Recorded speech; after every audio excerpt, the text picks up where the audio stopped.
TGI, the global island. Eric Weinstein, does this man have an opinion about anything? What the heck is Hegel's dialectic? How do you discuss a good theory from a bad theory? Let's discuss falsification. Max Weber? Will we ever really know? And why is there more bullshit than truth in the world? We end this episode trying to bully you into some proper social justice. But real talk, we just want more value-free research. Eric Weinstein, right? Yeah, Eric Weinstein. He was on the Modern Wisdom podcast, and he's like, everyone gets so mad at me because I take on every side and it looks like I have no opinions. But it's not that. It's actually I am synthesizing. I am trying to do the things that in academia we are supposed to be doing as an antithesis to the political science people who are just going to ideologically hold to a thesis. Say you're working in like mathematics or physics. It's not like you learn every single mathematic evolution to that point to then develop it. You know, and here we go. I'm blanking on the word, but you take those scientific assumptions that are agreed upon, and then you take some things of interest, and then you work upon it, and then you build your theory. So this is like Hegel's dialectic, right? Taking a thesis and then antithesis. And then synthesizing. Do you know something? I made this point in my class, right? So I'm surrounded by social workers. I'm in an MSW program. Everybody's left-leaning. Everybody's liberal bias. Everybody's a humanitarian bias. It's totally out there. I brought something up, and it wasn't even agreed upon. People were like kind of against this in a certain way. Like I felt a little bit resistance in the small group that I was discussing it.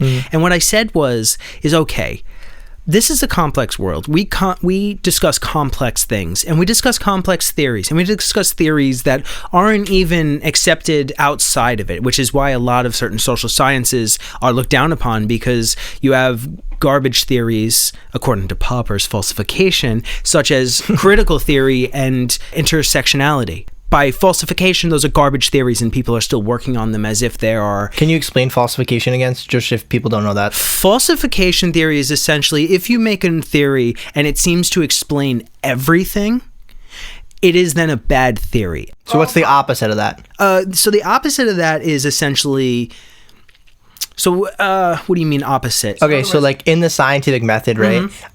If I'm making a hypothesis, a true scientific hypothesis has to be something that either exists, it's either on or it's off, right? It's a very binary system, right? Okay. If I pick up my phone and drop it, then it will hit the ground, yes. Right? That is a hypothesis that can be falsified, meaning if I drop my phone and it doesn't land on the ground, that hypothesis is then false. So science is predicated on the fact that hypotheses have to have falsification built into them. Yeah, absolutely. Can you give me a faulty hypothesis that cannot be falsified? Okay, so here, let me explain it through intersectionality. So intersectionality by Kimberly Crenshaw, she has this idea that there are power structures at play. It's dogmatic. There are those that have power and those that do not. There are the victors and the victims. Exactly. It's actually oppressed and oppressors. And where's the cutoff? Okay, that's so here's where intersectionality, there's some parts of intersectionality I agree with. Yeah. One of them is how she discusses that we all have different multiple identities, which is true. But she doesn't really go about it from the psychological or sociological, where you have prominence of identities. Like, it's not like, when I'm working with my sister, I'm a brother. When I'm at dinner with my family. So what perspective is she taking on the identity thing? So she takes on the identity thing almost in a political science perspective. In regards to power? In regards to power, yeah. Into individuals and how they work within systems. And it kind of builds on critical theory, where everything is racist and everything's oppressive. It's a bit more targeted, like it almost borrows from postmodernism. It is in the school, but it's not as eloquent or as philosophical as like Foucault is. It's more direct. These are the oppressors. These are the oppressed. So it's almost like a theory of everything about social science. Exactly, as far as oppression goes. And how is that unfalsifiable? Yeah. So here you go. She argues that intersectionality is the intersection of identities, and that basically, this is where it becomes unfalsifiable. If you are oppressed, it might be because of one identity or another. You are always oppressed because of one of your identities, essentially. Now, she created this focusing on the struggle that Black women had with the women's movement, that they had to overcome the idea of being Black, so gaining rights before the civil rights movement, and then also women's suffrage, that the women's suffrage movement said, well, we can't take on anything. And she essentially, from my understanding, took issue with this and created this way that said, okay, people such as Black women, they're at the intersection of being oppressed from multiple angles. Now, you could take this even further and say somebody that was oppressed in one area could be in another. So, But we're really talking about the intention behind the oppression, and in intersectionality, the intention of the oppressor is because of racism, because of sexism. Exactly. It's always about sexism, racism, gender. Okay. So we have to bring in now covariables, right? Because if we're just reducing all of human behavior down to this paradigm of the oppressor is malevolent in its intention and the oppressed are the victims of this, you have to bring in all these other covariables that are producing human behavior that intersectionality is not even addressing. That there are so many more variables to why people do the things that they do instead of just this clean-cut paradigm. And that's one reason why it's not taking a nuanced approach enough. It's too dogmatic. Like I said, it ignores the prominence of identity. Like some people don't even think about identity, but then it claims you don't need to think about your identity. You simply are oppressed because of your identity, when that identity may not even be shown or may not even be known. Now, I guess something such as skin color is quite obvious. Some people may notice that and some people do not. This sort of assumes, one thing that I notice about a lot of these theories within the very leftist social realm is that it assumes everybody's at the same level of existence. And the funny thing is, because they always want to be about inclusion, this is so Western. This completely ignores Eastern ideologies. Well, that's too complicated to think about. Oh, God forbid we have complexity. Yeah. And the irony is, every single one of my classes is we're taking a global perspective. Now time to degrade the West. Yeah. Do you know, I've looked over my course, not a single mention of the Arab slave trade. We're only talking about Europe as bad. Yeah. We're the only ones that are bad. Yeah. Arabs, totally fine. You bring up this point a lot, and I think this is where you have to be historically literate. You do. You really do. Which is a hard thing. And I think this is where the social sciences...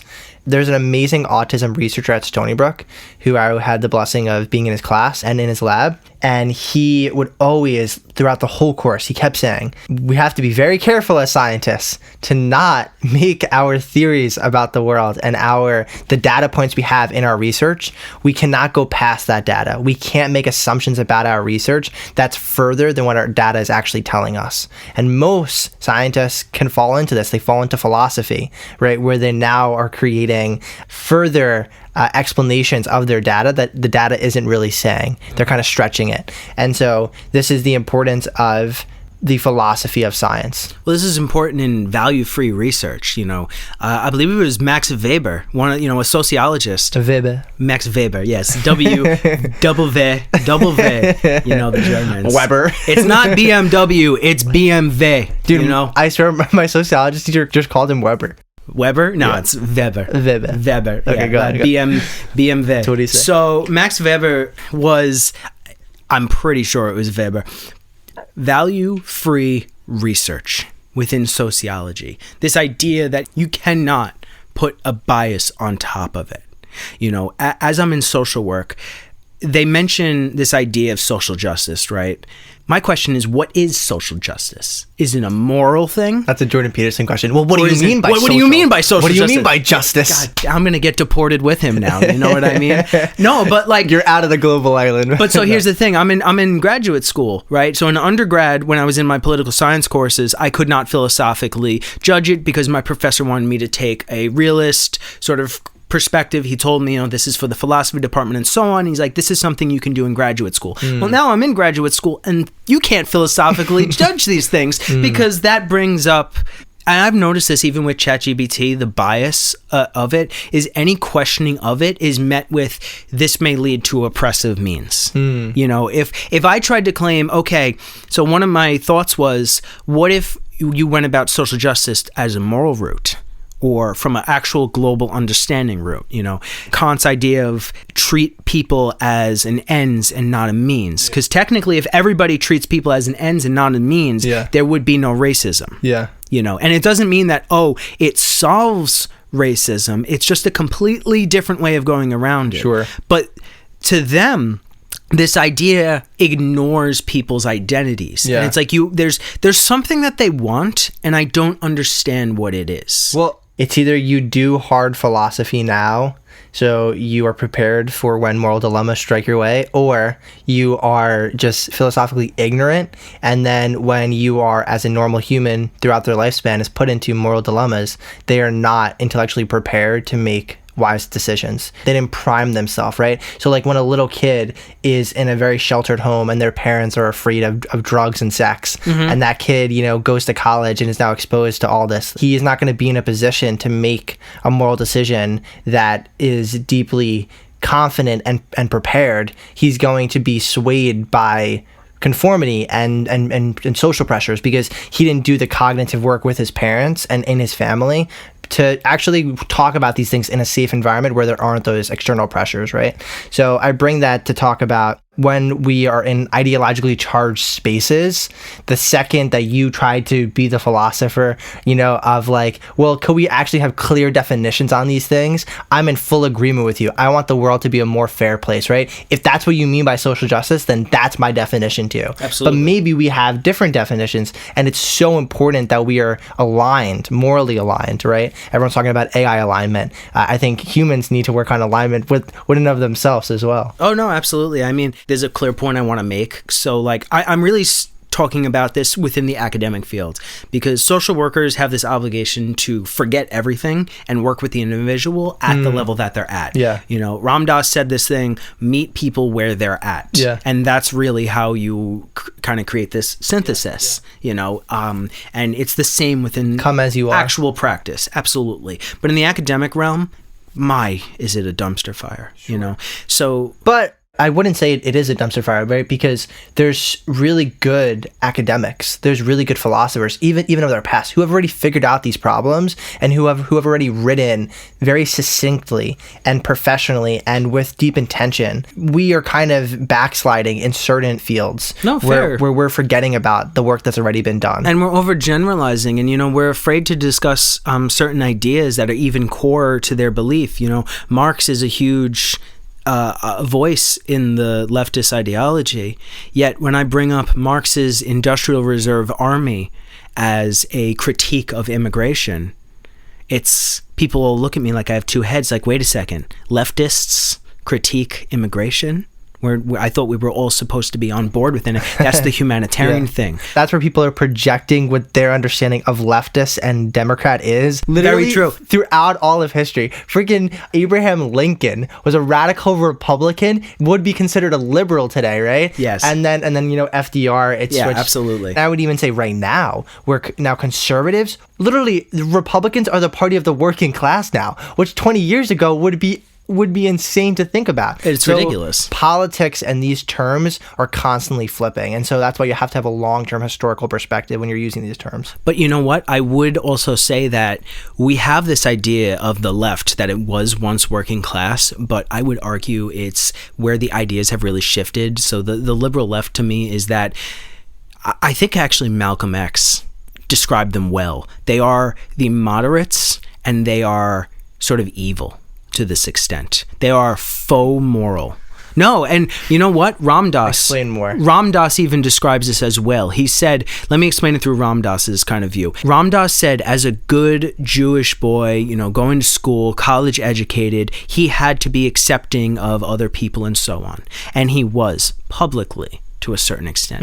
He did not actually make any changes. Okay, so there's like cognitive dissonance where their public and private beliefs are different. Malcolm X criticized that they would do anything to maintain the status quo, but they'll sit there with you with flags saying, oh, we support you, but we're not going to actually do anything to help you. Let me give you a beautiful example of this going on right now. Go for it. So most liberals, when you poll them in the more liberal states, will say, we want affordable housing. We want more low-income affordable housing. And then the second that the local community tries to build or have plans to build a low-income affordable housing community in a more, middle-class neighborhood, it is just striked down. Not in my backyard. That's exactly what it is. Right? And so there are these public beliefs that we have, and then our private beliefs are contradicting those. Oh, absolutely. And, I think this is an economics model too. There's been a lot of economists really argue against the use of,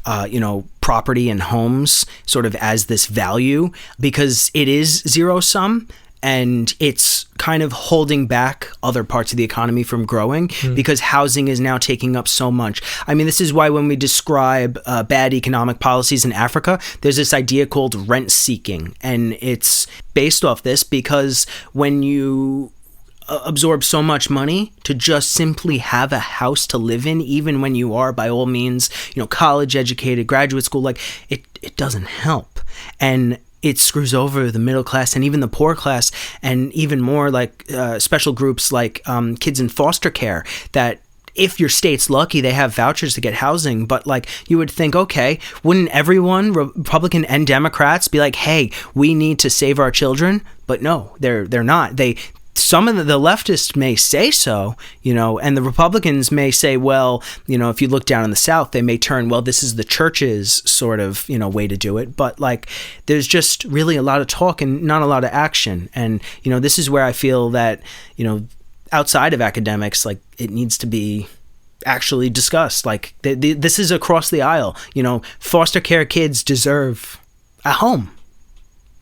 I would say simple as that. Human being. True. Human being. Absolutely. Deserve, absolutely. Absolutely. And we deserve an economy that enables you, if you, provide value to society, that you should be able to, in your 20s and 30s, be able to afford. And, there's a lot of really shitty economic things going on in regards to that. But can we go back to, so like in moral psychology, Jonathan Haidt, the social psychologist, and he got his PhD in moral psychology.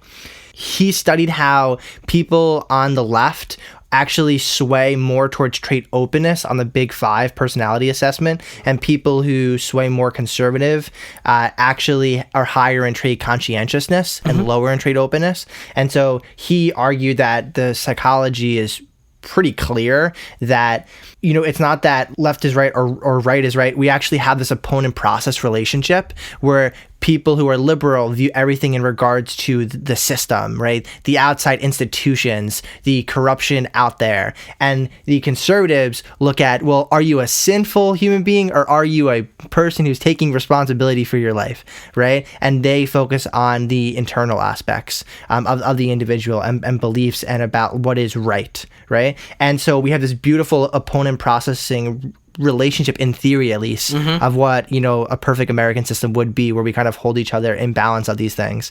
But I think, as you said, the second that an academic field becomes incredibly like 90% biased towards one side, they just focus, let's say if it's the left, just on the institutions, on the external things, and forget about biology, forget about the actual internal workings of a person's psychology and individuals. We're just looking at groups of people and systems.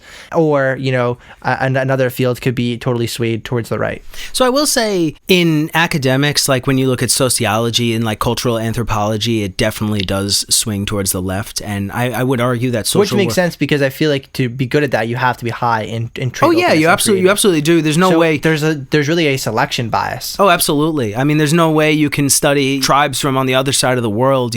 Alan Watts used to argue that we should teach Chinese in school simply because it throws you so away from, it's so different, or at least it once was. Now there's a lot more immigrants in the United States, but back in the 1960s, it was so different. Yeah. Their way of thinking, their philosophies, that's always why people sometimes say this is an Eastern idea, this is a Western idea, and that's why when we're taking a global perspective, they sometimes collide because Eastern ideas and Christianity don't always agree.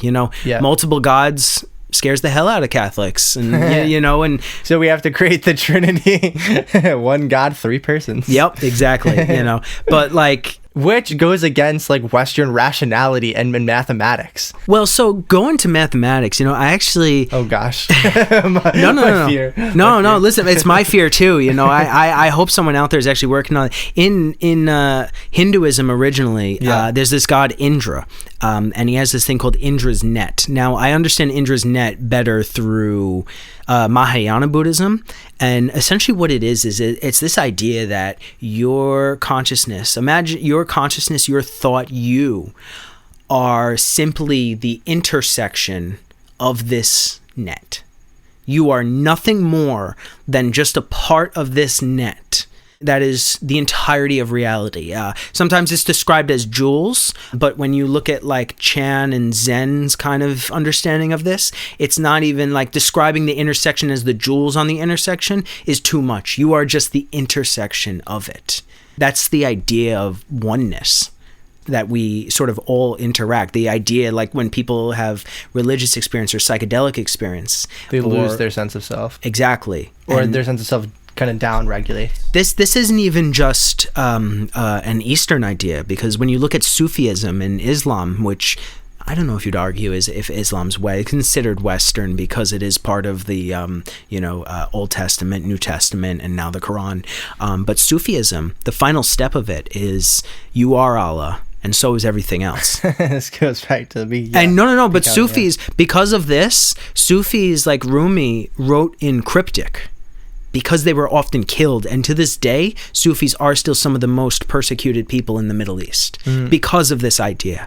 Because in Islam, you have to submit to Allah. That is one of the core beliefs of the religion. But within Sufism, and I should say there is no unifying thing within Sufism. There's certain beliefs, and it can very much easily get caught up in cults, and sometimes it even becomes a political pillar. Just in Turkey under the Ottoman Empire, there was the Sufi order, which actually was made illegal under Ataturk in the Republic. And even with their current Islamic government under Erdogan, the Sufi orders are still illegal. And this sect of Sufism has more Eastern philosophical points. I think it's Western, but I would equate it to the East. To me, what the East dominated in was the phenomenology, the subjective experience of consciousness. They really turned inward and was what actually is the nature of reality from the subjective perspective, as seeing that every sensation is but appearing in consciousness, which Christianity doesn't even have a line to actually talk about that concept. But at the same time, Christianity talks from a neuroscience perspective of the task mode network of dying to one's old self and being born again, and self transcendence. And we talk about this what are the characteristics of the old dead self and what are the characteristics of the new self. I think those are incredibly valuable, and it makes sense that evolved then with the scientific revolution to then industrialization of keep pushing to the new, better, higher self, and why America is so Christian based. They're all really software systems, and they all are advantageous in different environments. And I think the cool thing that we're living in this globalized world is if we take a open approach to listen and try to make sense of these things and not just kind of brush them away, I think we can actually find much utility in a lot of these perspectives and incorporate them into our life as needed. Oh, absolutely. And I think academics would be so much better for it as well, especially in these areas. You have such a negative view of academia. Academics, I know. Something, I read Paul Feyerabend, and it just ingrained in my head. This hatred. It's not hatred. I know. Because it's it's it's the political administration system behind it. Sure, it's the administrators. The job is zero sum. There's too many PhDs and not enough jobs. Everybody wants to do some sort of research, and it's so much work for so little money that I can't sit here. I can sit here and say they're all nuts, but realistically, it's probably one of the most difficult things, you can do within that realm. And it's easy to get caught in your own world because you're studying such a specific thing, So I should apologize to the academics, but at the same time, I'm going to criticize the hell out of you. Well, let me try to offer a solution to you. It seems like you are longing for more like interdisciplinary studies or Absolutely. more people that are just like bridge builders. Like I wish we had like a new form of PhD where your whole task is to not specialize, but to converge diverse disciplines and try to build some sort of synthesis. Like that is literally your PhD route. You know, that's Aldous Huxley gave this talk. I believe it was at Santa Monica University, and he was discussing academics in this sense, where he was saying that people such as him that dig little holes everywhere, that understand a lot of things, are becoming useless in the academic world. And much of the critiques of it back in the 60s have kind of only gotten worse. And you're right, interdisciplinary academics, I think, is very much needed. And, but it's also the administrative system that prevents it, because departments are on opposite sides of the campus. Nobody knows each other, and they don't want to talk to each other. But this is where podcasts, I think, are now an amazing new novel space. Oh, absolutely. Where I think we're seeing much more synthesis. I think also just physicists, in my opinion, I think that the mathematicians and the physicists are the smartest people in the world. Maybe I'm wrong, but to me, it just seems like they're the ones with the 160 plus IQs, because you kind of have to have the working memory capacity to have a theorem that's 10 billion chalkboards long and be able to hold all that information. But to me, when they go on podcasts, I usually feel like it's like a breath of fresh air, because they are not entrenched in a specific social science. They can look at it from this third person perspective and look at all the different fields, and they seem to synthesize a lot of this stuff in a more nuanced approach that I think is very edifying compared to people that are just very ideologically captured in their set field. No, I agree with you. I mean, although I disagree with Eric Weinstein, Eric Weinstein, whatever it is, Weinstein. The Harvard mathematician that goes on everybody's podcast, geometric unity guy. Although I disagree with him on some stuff, I that's exactly the feeling I have when I listen to him.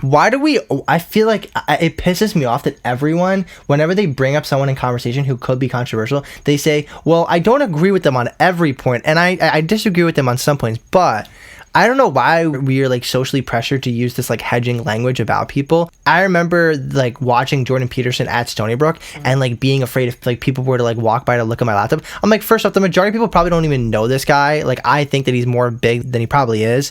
And then two, why do I even give a shit? Excuse my French. You're right. You're right. Because just because I'm listening to this, and I listen to such diverse voices of people that I'm I totally disagree with you. I try my best, and once again, this is my side bias, definitely confirmation bias too. So, but for the most part, I try to select videos on my YouTube algorithm here and there randomly that are just totally the opposite of videos that I would watch or thinkers that I would want to listen to. And the second that I listen to someone on a podcast that I do listen to, and they're just saying some crazy stuff that I'm I've never heard of this, I'm immediately just going to their page or watching other stuff by them, because I want my YouTube algorithm to be this incredible place that just makes me confused about the world.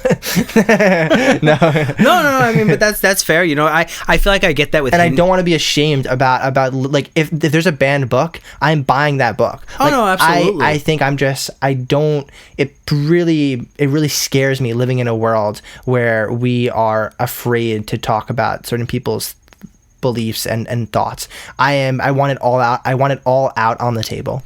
So, okay, Eric's a little bit more difficult to, I guess, pull apart with some of his ideas. Maybe it's this. It's screw personalities. I care about ideas. Okay. So most people are afraid of people's personalities and their intention. Me, I'm not too concerned about that. I care about the actual idea, because Eric's gonna die. His ideas are gonna live on. Yes. And maybe I'm Maybe that's like nihilistic of me, or like I don't know. No. It's realist. It's a realist perspective. It doesn't have to be a nihilistic perspective that someone's going to die. There's your Christian, upbringing. You're going to die. That's nihilistic. No, that's a realist perspective. Sure.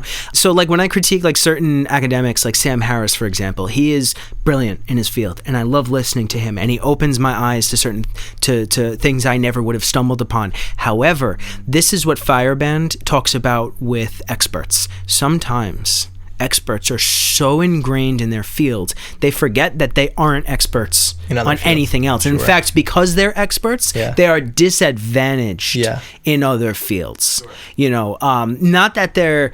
And I'm not saying, Sam Harris isn't a philosophical person and he can't come to this. But he does say often, like, I don't think I'm qualified to have that conversation. No, you're right. When he says that, absolutely. Yeah. You're definitely spot on. But I think it's sort of the tyranny of the expert. Sure, but I do think that there is so much bullshit in the world. Like, there's a really great philosopher, I forgot his name, but he literally started the philosophy of bullshit to understand, because there's this Italian mathematician, or this Italian computer scientist, and he came up with this, like, asymmetry bullshit principle. I forgot the actual term of it, but it's basically where it takes much less energy to create bullshit, and it takes much more energy to correct bullshit and, like, state real facts with data. So then, therefore, because that it takes more energy to create order, there is naturally going to be more disorder and more bullshit in the world than there actually is facts. And so this is where Sam Harris always argues that we need more really smart people to get up off their, ivory towers and their unique, subspecialties, and actually talk about things in a nuanced approach and really try to cut down on bullshit. And so I'm with you. I think that the expert can go too far, but we do need really smart people to start making sense out of things and kind of help us all when we are, blind sheep. Well, you know what it is? So think about it sort of as like a bureaucracy. To wrap this up and like explain it through like a political science perspective. When you're a president, like, you are going to stick the people in the field that they belong in. You know what I mean? You don't put a PhD in, English literature in charge of NASA. Sure. And I think that qualifications, credibility. Yeah, absolutely. I think that needs to be kind of applied outside, but, if you kind of understand what I'm... And there are some jobs where it's hard to kind of figure out who would be the best candidate. No, absolutely. All these things are nuanced.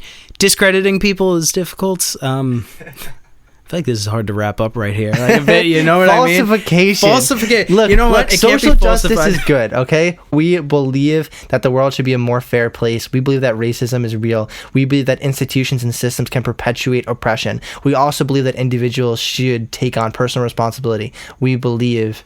What do we believe, Matt?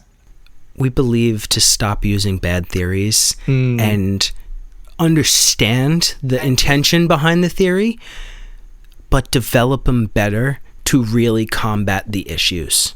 And we believe that it's okay to bully theories and ideas, and we're not bullying people. Absolutely. Because, hey, science is all about ideas and falsification. I'm all for bullying Karl Marx, though, I'll tell you that. And apparently Jordan Peterson, I guess. Every episode is just kicking Jordan Peterson off the global island. Cancelled. All right.